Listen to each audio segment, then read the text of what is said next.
Hi guys, and welcome to Book and Loop, where happiness is handmade and the best boyfriends are always found in books. So lately I have been kind of slacking in the I Read It All department. I read a couple I Read It All books back in March, never recorded a video for it, kind of just skated right past it. Then in April I decided to take a short break from I Read It All and instead read a couple of other books that I had on my TBR that I wanted to get done. And then I jumped back into it for May. We are going to pretend that we are back in time and it is March and we are recording our new I Read It All video, highlighting all the I Read It All books that I read in March. So we're just going to kind of jump right into it. We're gonna pretend I didn't take a 2-month break from making YouTube videos. I have a couple planned for this month that I'm excited about. So I read 4 books back in March for I Read It All, and they were all pretty good. I was honestly pleasantly surprised by them, and I'm super excited to talk about them with you guys. So I'm not gonna waste time talking now. I'm just gonna jump right into talking about the books. So without further ado, let's get into it.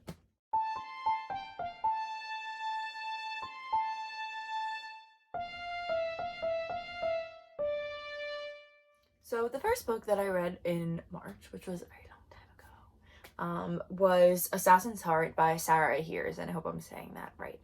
I tried to look it up to see how to properly pronounce it, and I couldn't find anything. I went into it thinking I was gonna like it, and I wound up liking it a lot. It definitely wasn't what I originally was expecting when I picked up the book, but it wound up being really good. I really enjoyed it. We didn't have the sequel at the library, but I wound up reading it, and I'll give you a little more on that after. So Assassin's Heart tells the story of Leah, and Leah comes from a family of assassins who kill in the name of the death goddess Sephrala, and I don't know if I'm saying that right, I apologize, but I believe that that's how it's pronounced. Basically, Sephrala is the patron goddess of the city of Lovero, or the kingdom rather of Lovero, where Leah and her family live. And there are 9 families, they call them Clipper families, that basically are like a-okay to be killing people as assassins in the name of this death goddess. The story starts off with Leah, who is just about to make a kill, and Leah is secretly dating a boy from one of the 9 families that is like the main rival of her family. So she's from the Saldanas,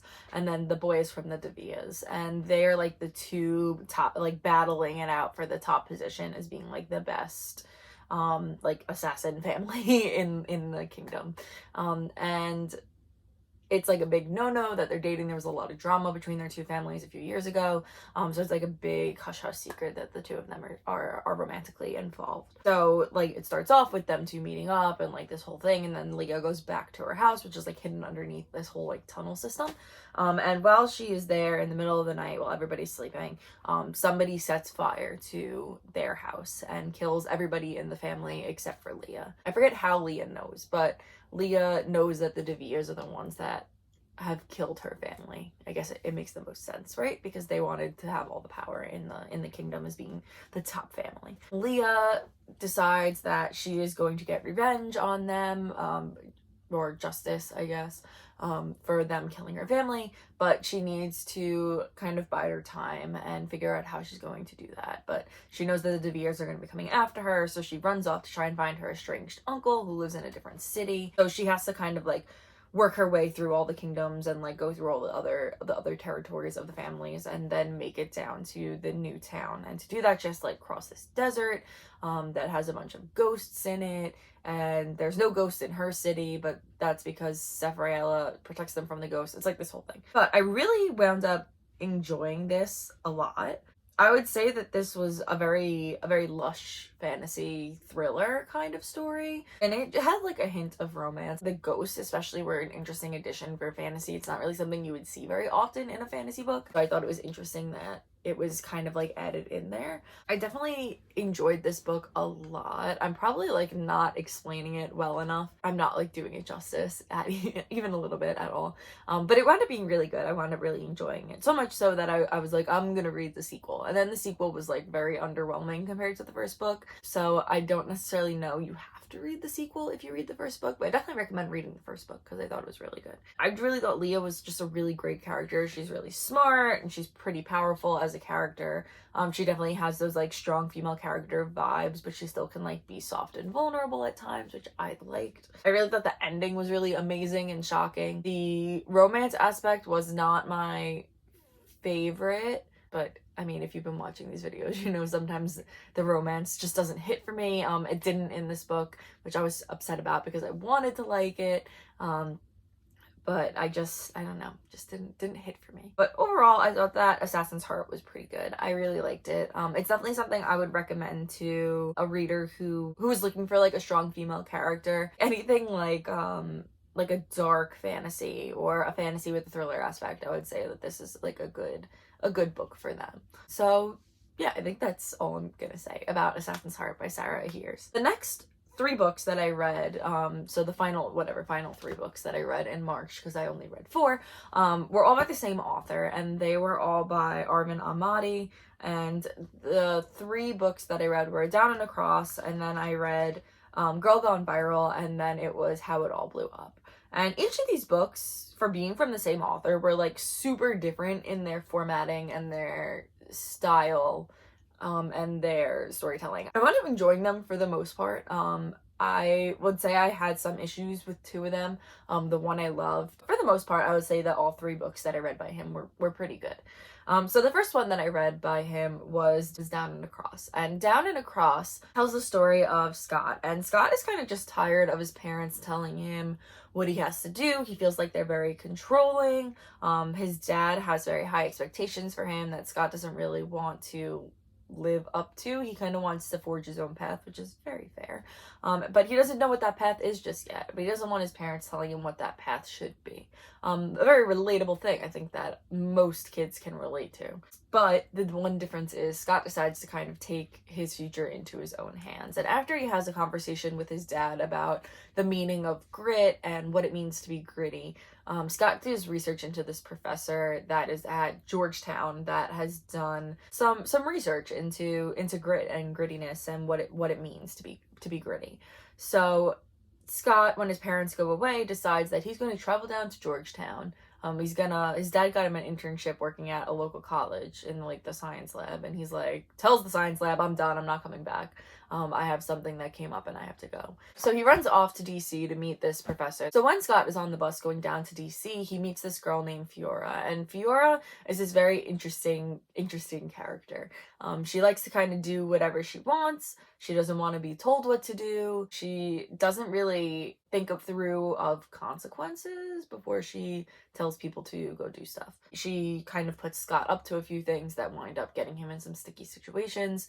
But at the same time, she kind of encourages him to understand where his parents are coming from. And to kind of be thankful for the life that he has rather than trying to run away from people that care about him. I was mainly, for the most part, indifferent to this story. Scott was kind of very woe is me, and I didn't really appreciate that. Like, his parents just wanted him to have a good life. They wanted him to try different experiences and kind of figure out what he wanted to do. Which is fair. I mean, that's like a parent thing. They want you to kind of have a direction. Like, he was kind of just very like, oh, like, woe is me. My parents care about me. How terrible. And the one thing that I did like was Fiora kind of puts him in his place about that. And she's like, listen, your parents care about you. Like, that's a big deal. That's more than a lot of people get. It was overall kind of entertaining. But I don't believe that it was anything that was super lasting for me. I just couldn't get behind Scott's whole reason for running away. Like, I didn't sympathize with him as a character too much. Which is fine. I think that everybody has their own reasonings. I definitely think that it was an okay book. I didn't love it. I didn't hate it. It was just something I read. It entertained me. But I didn't really love the storyline of it, which is fine. Because I did love the storyline for the next book that Arvin Ahmadi wrote, and that was Girl Gone Viral. And this book, let me tell you, knocked my socks off. I literally was obsessed with it. When I read it, I was telling everybody about it. I was like, this is so good, you have to read it. It was just so interesting. I just really liked it a lot. So Girl Gone Viral, really good. So Girl Gone Viral takes place in like the near distant future, and virtual reality has completely taken over the US and the world at large. And while all this new technology is being created, it's not been all fun and games, especially for high school senior Opal Hopper. And Opal, when she was younger, her father wound up going missing. He was one of like the big tech people, like one of the up and coming, making headlines, new technology kind of person. There's kind of no real answer on whether Opal's father went missing or whether he was killed, and that kind of sits wrong with Opal. And so she has made it her life mission in order to reach her dad's partner, who was the last person that was seen with her dad, and find out what happened to her dad. So Opal's dad was involved in creating the Wave VR platform. At the start of the book, Wave VR is hosting a competition where if you get the most amount of hits on your VR experiences, you can have the opportunity to meet with the director of Wave. And of course, naturally, that is Opal's dad's old business partner. So Opal is determined to win this competition. And in doing so, her and her friends that she's working with to create these VR experiences get their hands on some information from Wave. And the VR headsets are reading people's emotions off their faces, and Opal gets access to it. She uses this information to create a viral VR experience where she exposes the fact that people are feeling emotions different from what they're writing in chat rooms and online, and kind of like stirs the pot a little bit and creates drama. And this entry that she puts in as being part of the entries for the competition winds up going viral and getting Opal a lot of attention. And in order to kind of build up her following and continue to compete with the other people in the competition with her, she gets caught up telling a lot of lies and kind of just getting herself into a lot of trouble. And it deals a lot with what to do in the face of stardom. How do you keep that fame going beyond just that 15 seconds? It's really a very interesting story. I wound up really loving this book overall as a whole. I feel like it had some really interesting questions, especially about like tech and morality, something that I think about quite a bit. I work with technology every day at my job, and so I always am thinking about stuff like that and the morality of sharing information and the issue of giving this information over to these technologies that can then be picked up and read by anybody. And the whole issue of like privacy, and like you have these acknowledgments and people just click yes, and that's like a big part that comes into how Opal makes her video, that winds up going viral. And not only that, but you also have the whole conversation of AI and whether or not that is taking over being creative. And it's something that's really at the forefront. I mean, security, privacy, technology, artificial intelligence, all this is really at the forefront of our society and our conversations today. So it was really interesting to see this book that takes place in the near distant future where it's done so much good, but people are acknowledging the bad that it's done as well. I really thought it was really interesting. Like there's this one part where they talk about like an AI's ability to write a novel and whether or not it can, because it doesn't have human emotions, it doesn't have human feelings. So how is it able to write a novel which is so basely human?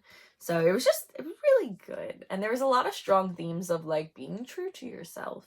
I likened it to being similar to a Ready Player One. It's still like our modern today world, but just with like infinitely more VR and technology, and also 100%, 100,000% more college application anxiety. So I thought it was really good. I wound up really liking it a lot, and I definitely would recommend it to somebody that was interested in like books about technology, or books where you're kind of dealing with like a modern stardom, you know. It's very interesting. I really liked it a lot. Like this was definitely, I would say this and The Assassin's Heart were both tied for being my favorite book for I Read It All for this month. They were just both so good. I love them both. So I definitely recommend Girl Gone Viral by Arvin Ahmadi.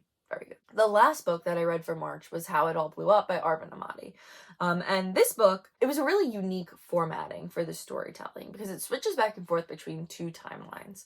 Amir has always known that it was going to be hard to come out to his family. He's been hiding who he is as well as his boyfriend from his family for a long time. But when a school bully finds out about Amir and his boyfriend, they decide that they are going to blackmail Amir. The bully tells him basically that if you don't give me X amount of money, I'm going to tell your family that you're gay. And Amir doesn't have the money to give the bully, and he is so scared of what his family is going to think. He decides that he's going to run away and then come back, depending on his family's reaction. So, with zero plan, Amir heads to the airport and he flies to New York, and he decides from there he's going to get on a plane to Italy. When Amir lands in Rome, he's taken in by these out and proud men that have kind of taken him in under their wing, and are kind of showing him that it's okay to be proud of who you are and you don't have to hide it. While you get like this main storyline of Amir and his journey and his experiences in Rome, you also get a second timeline, which is right after his parents come to get him from Rome. You get their thoughts and reactions of what Amir did and who he is, and you get it in a strange way. It's a very unique format storytelling. So after having a fight on the plane, Amir and his family are pulled from the plane and they are brought in for questioning. And while they're in doing questioning, they kind of tell the whole story of what happened. And you get the point of view of Amir's dad, his mom, and his sister. And what's unique about the formatting there is that you only get their dialogue. You get no internal thoughts. You don't get what the officer that they're talking to's dialogue is. You strictly get the dialogue of his family members and nothing else. It's a very unique format, which I did enjoy. I thought it was a very interesting way of telling the story. So this book I thought was okay. It wasn't one that I really wound up overly loving, and that was for one point and one point only, and that was the huge age gap between Amir and the other characters in the story. I do understand why it was necessary, because he was trying to show that there was a goal that Amir could strive for. There was something beyond, even if his parents weren't accepting, he was still going to be okay. There was still a future for him, which I thought was great. I loved that part of the story. But there's one scene where I just got very uncomfortable. These people are, Amir is 17. I don't think he's 18 yet in the book. And these people he's hanging out with are 27, 28, 30, some of them. So they're a lot older than him. And there's a scene where one of the characters winds up kissing Amir. And I don't know, it just felt weird because the character is so much older than Amir. Was my main pain point with the book, was that one scene. It just left a bad taste in my mouth. But I mean, he seems to do this a lot where he has these older characters that are guiding the younger characters through. And it's not like a parent-child relationship. It's always like an older teen, an older kid that is guiding these characters through. In Down and Across, Fiora was in college already when Scott came to DC, and she kind of guided Scott. And then Amir is in high school and he's with all these older men that are in Italy, living their lives, like doing whatever, having parties and going out and just being regular adults, regular functioning adults, and not worrying about, oh, are people looking at me? Are people going to think I'm weird? Are people going to think I'm different? So I do get why he puts the older people in, but I just wish he hadn't included that one scene. Not that it maybe would have been better, but it made me feel uncomfortable. It just was such a large age gap, and Amir was underage, so it did not sit right with me. So that's that. And those are the 4 books that I read in March. I was gonna say this month, but it's not March anymore. So those are the 4 books that I read in March, and overall, I think that they were pretty good. I would definitely say my top 2 were Girl Gone Viral by Arvin Ahmadi, and the other one that I loved was Assassin's Heart by Ahiers. Those 2 I definitely recommend, and I think that they were really great. And so I think that is going to be all from me for this I Read It All video. Like I said, I took a break in April to read some other books that were on my TBR that I wanted to get done. But I am back into it in May. I have already read 3 books for May, and I will hopefully be starting my next one soon. I am taking a slight break to read a different book that I need to get done for something else, but I am super excited, and I think it's going to be really, really good. I'm enjoying the books that I've read so far for May. We're very good, so I can't wait to talk about them with you guys. So I think that's going to be all from me. I hope you guys enjoyed this this grand return to I Read It All, and I will hopefully be talking to you guys soon. Thanks, and happy reading.